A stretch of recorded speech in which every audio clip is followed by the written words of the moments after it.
గతంలో ఏం జరిగింది? ముఖ్యమంత్రి గారు అలా ఉన్నారు. నామినేషన్లు కూడా వేయకుండా ఏకగ్రీవంగా ఎన్నిక చేసుకున్నారు.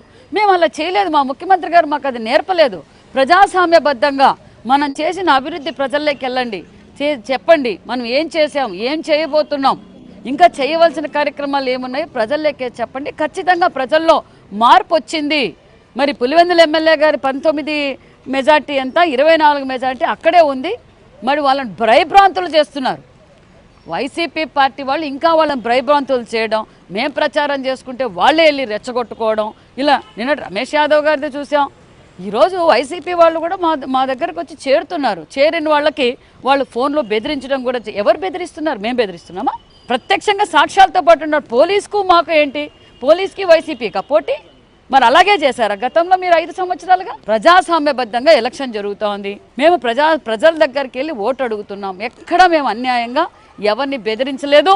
అలాంటి party Telugu Desam party, NDA party కాదు, ఎన్డీఏ ప్రభుత్వం కాదన్న విషయాన్ని కూడా మీకు క్లారిటీగా తెలియజేస్తున్నాం.